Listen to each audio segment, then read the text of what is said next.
First, first poll I want to bring your attention to, and again, this was out just this morning. This is the Televisa Univision poll conducted by the Harris Group, top level, top notch polling outfit for the Univision Spanish dominant empire to conduct public opinion polling amongst Latinos nationally. Now, when Univision, whose entire audience is Spanish language, is saying that affordability is the top issue and doesn't even have immigration in the top 4 or 5, you got to start paying attention to this, guys. You've got to start breaking out of this understanding or this false belief, this false dichotomy, this false paradigm that somehow it is immigration and ICE raids and crackdowns that are dominating and driving voter sentiment. 76% of Latinos nationally say the cost of living / inflation is a very important issue, the top concern nationwide.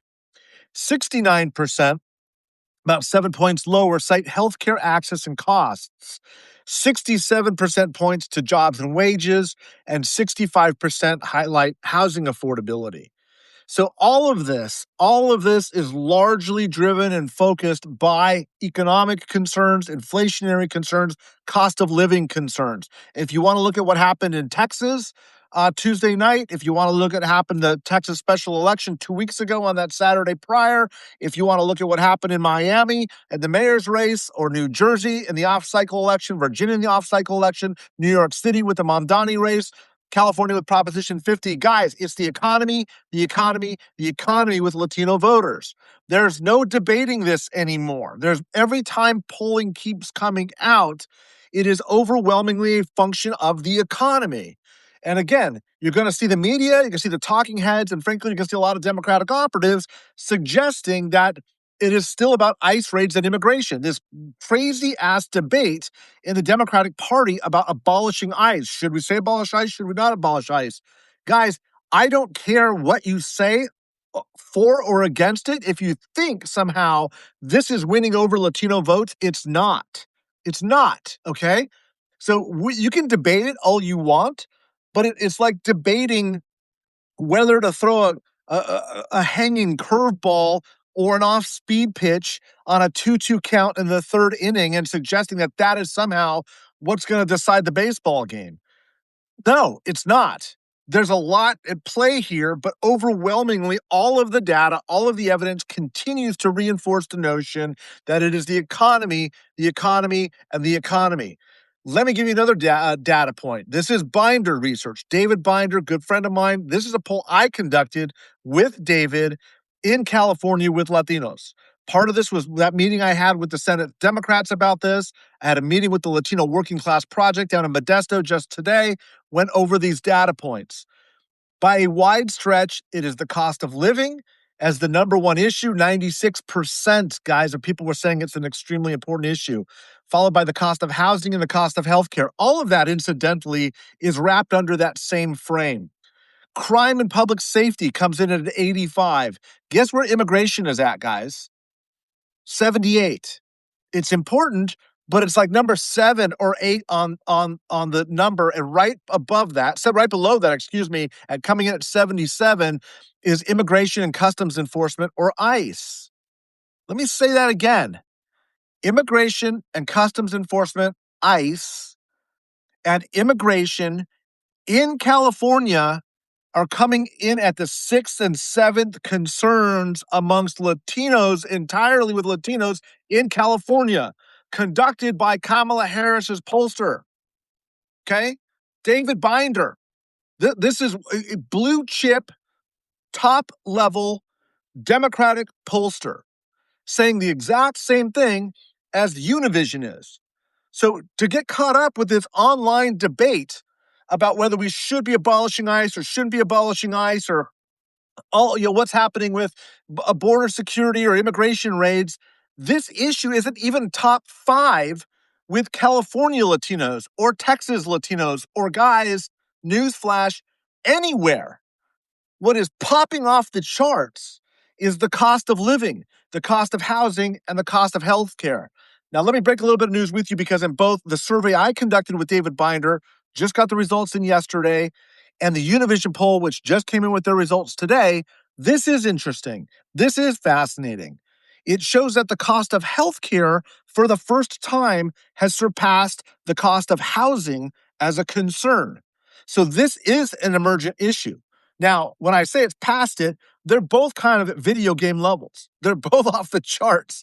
These are the number 2 and number 3 issues, okay? With number 1 being the cost of living and affordability generally. So these are both drivers of this top issue.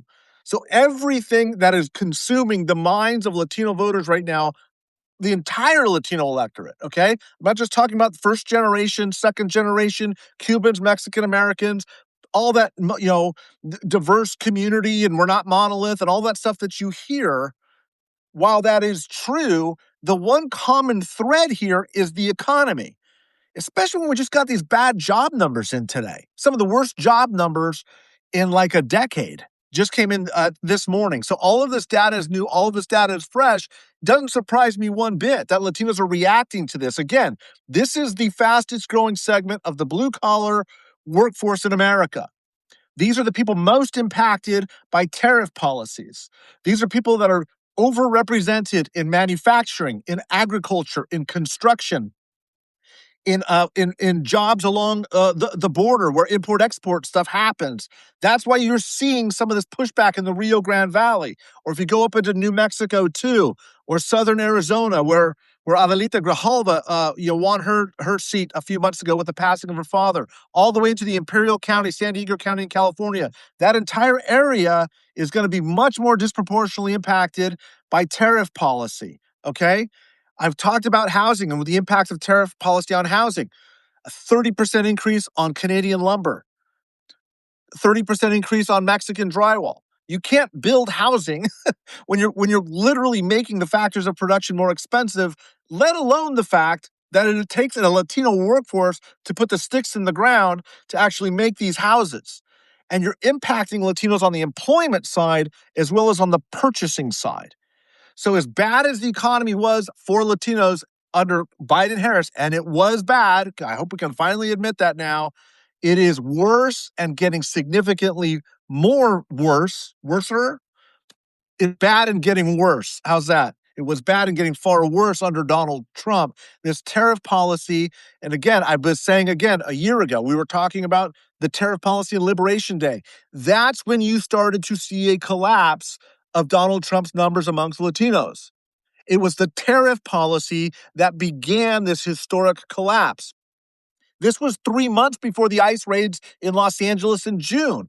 I'm not saying that the ICE raids aren't having a significant impact in mobilizing the community, but we're making a massive tactical error if we're allowing ourselves to take our eye off the ball. And by the way, this isn't just specific to Latinos. It's most acute with Latinos because it's a blue-collar worker, most impacted by tariffs, people living more on the margins. The average income amongst Latinos is much lower than everybody else's. So, of course, much more price sensitive. That's what's causing these dramatic swings back and forth. But it's the entire electorate that is overwhelmingly feeling anxious about the economy because there's every reason in the world to feel anxious about the economy.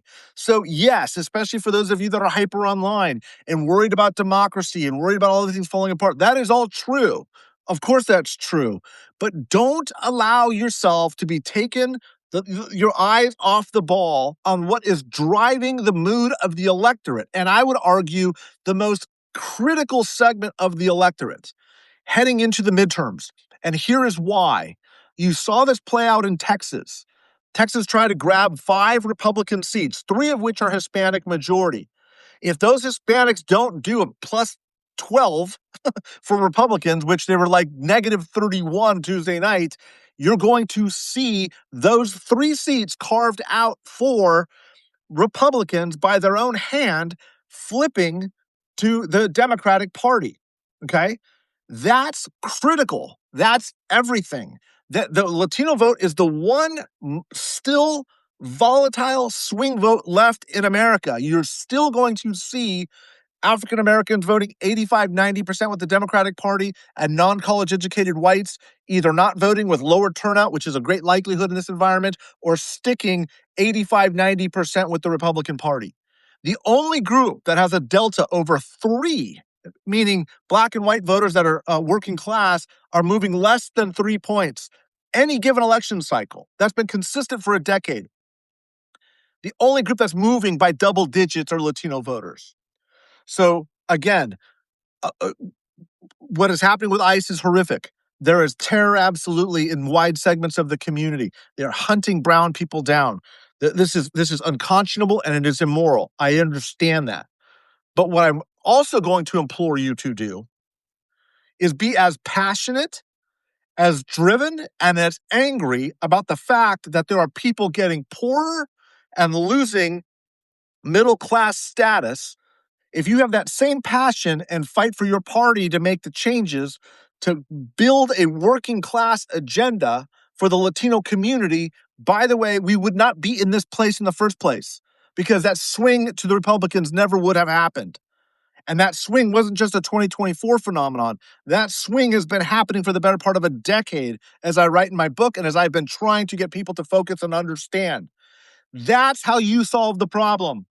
You get results. You start producing for poor and working class people. If you solve that problem, 90% of the Trump stuff goes away, because it never would have happened. It never would have happened, guys. Okay?